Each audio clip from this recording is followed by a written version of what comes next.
Nostalgia Nuckleheds with Hades Manticore and Kade Wolfe. Oh god. Now we gotta get to the thing that knocked the wind right out of our sails, man. Big Bad Beetleborgs. Big Bad Beetleborgs. Big Bad Beetleborg. Three typical average kids inside a haunted mansion. Just by chance, Frida goes to meet the Beetleborgs. Big Bad Beetleborgs. Big Bad Beetleborgs. Hey, look now, they're superheroes armed with superpowers. Taken from a comic strip, and now they're Beetleborgs.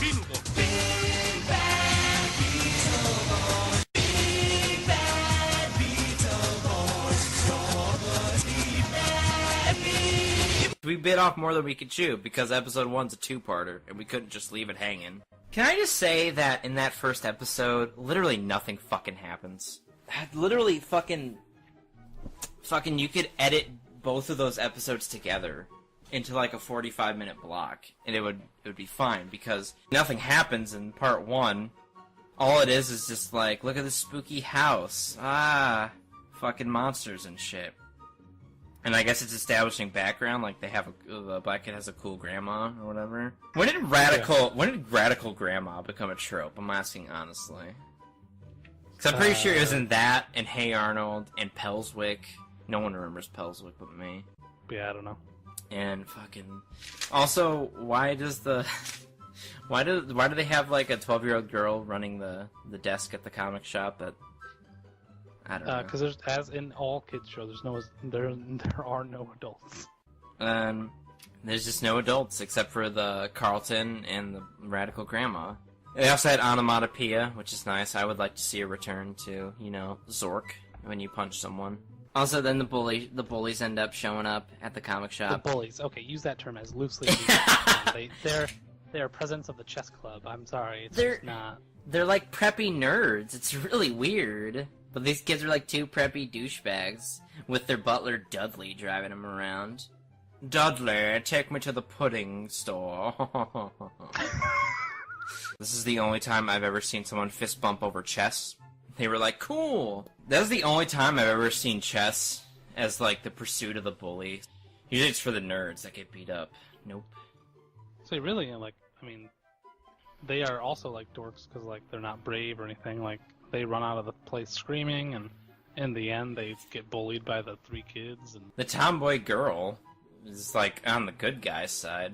So the preppy douchebags end up challenging our three fair heroes, who Andrew, Roland, and Joe. They challenge them to a game of bravery. Yeah, going to the haunted house. Whoever lasts longest wins. I don't know what they win.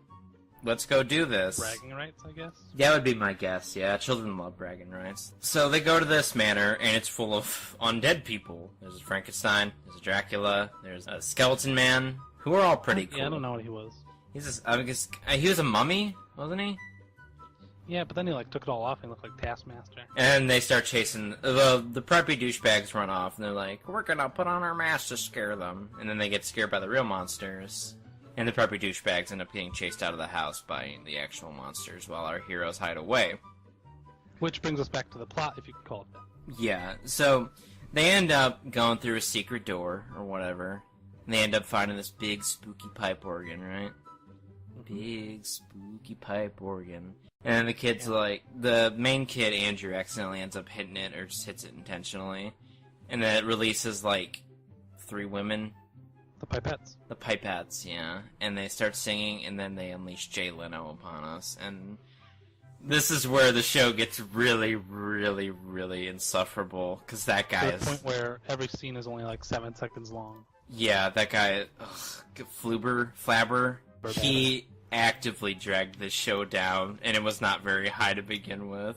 This show, it really felt like two different things mashed together. This haunted house shit doesn't, to me, mesh with this, comic book stuff.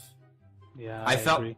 I feel like it was two different script ideas, one about, a haunted house full of monsters, and another one which was about, a Power Rangers ripoff, basically. And instead of writing two different shows, it just smashed it together, and we have Big Bad Beetleborgs, which somehow lasted 2 seasons. Well, the Beetleborg part it's exactly like Power Rangers, where like they filmed the Beetleborg stuff for Japan, like they had their own show, and then Fox TV or Fox Kids got the rights to it, and then they wrote like a kid plotline around it.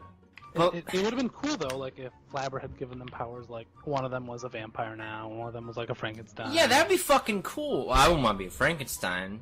Well, I mean, they could give him like a cool like electric bolt Yeah, hand or something. Be a lichen, man. Fucking werewolf would be sweet. There you go. We've already written a better show than this. Oh, God. Like it could have been like a cool spooky ghost, Yeah. or even the Skeleton Man. Like, Yeah. make him more serious. I would love to be a skeleton, man. Wear a bunch of hats. I could be Hat Skeleton. It He just... tells them that since he released them from an organ, similar to like Robin Williams, Yeah, and which is another one I thought he was kind of pulling on. Yeah. And then Yeah, he's it was like... grant a wish. Yeah, you get a wish. Apparently, if you unleash Jay Leno Elvis on the world, you get a fucking wish. And so they talk for a little bit, and then he's like, okay, how about we consult the book? And he pulls out, like, a little book and starts reading it. And, like, it offers him, like, a bike or whatever. And the kid's like, well, this is obviously a dream, because we have absolutely no reason to believe it isn't. So he's just like, I want to be a Beetleborg, and the two other kids are like, yeah, be Beetleborg. Beetleborg. Beetleborg. So then they get transported into the comic, and then they're like, whoa, let us out. You skipped a step. What did I skip? They turn into rats. Oh yeah, that's where episode 1 ended. They got turned into rats, and he's like, They oops. turned into the worst CGI rats I have ever seen. They get turned into rats, and that's where episode 1 ends. And then episode 2 starts, it's like, whoops, guess I'm kind of rusty, this Flabber fellow, I mean. And then he turns him into, the comic, and then they lets him out of the comic. And they're like, cool, we're Beetleborgs now. And they beat the shit out of the Frankenstein. They pants the vampire, which is weird. Then Flabber does another boo-boo. He releases all of the evil from the Beetleborg book. I think it was Vexer, Typhus, and Noxic? Is it Vexer? That might be the main bad guy. Yeah, I think No, Vexer- Jara. Jara's the Russian lady. So he lets the 3 villains out, and they immediately summon some drones to start blowing up buildings. Yeah, and they use some great Japanese footage of just like they destroyed like a bank or something. Like several people died that day. But, Yeah, a lot. At the end of the Several. I'm sure hundreds of people fucking died because they just blew up a bunch of random buildings. And then they apparently already had a plan. It's like, should we meet the boss at the rendezvous point? It's like, have you guys been planning busting out of this comic for like years now? Everyone in this show talked so fucking much. Especially Flabber and especially these villains. I like the extremity of like, they started out immediately by blowing buildings and then their next crime is to go into a movie theater and start talking really loudly. And stealing popcorn from Adolf Hitler. Yeah, they stole popcorn from Hitler. They talk to the leader. The leader is Vexer, right? Yep. Vexor. He looks like an alien swallowed too many car parts. He's one of the few I would say actually kind of convincing designs in this show because he looks semi-credible. So then they talk to their leader, and the leader's like, "Go kick the Beetleborgs' asses." So the villains go to the house. And what ensues is the shortest fight scene I've ever seen. What ensues is the biggest anti-fucking climax I've ever seen in a goddamn, like, Sentai show ever. Especially after we had crawled to this finish line. This Yeah. finish line. Like in Power Rangers, they would kill putties. Putties would explode.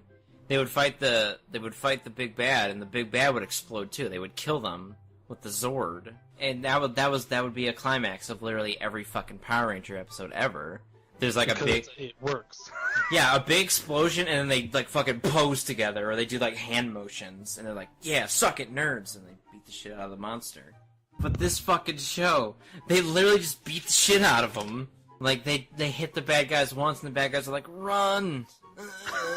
They're stronger in the real Biggest world. bunch of pussies I've ever seen. Like in Power Rangers, the bad guy would always kick their ass at least once. Like, there'd be a scene where the bad guy would fuck him up, or the big pig guy, he ate a bunch of them, I'm pretty sure. Yeah. God, this show. It wasn't even close. The girl Jo literally just, like, picks up the one dude and starts airplane spinning him, and then throws him. Roland just runs circles around the Chimera. Run! And then they run away, and that was it. That villain's beaten for this episode. This show's fucking terrible. Yeah, that's where the show ends. So we're on let's move on to the final portion of this podcast, the judgment, or the second to final. So let's start with Big Bad Beetleborgs. What do you give that one?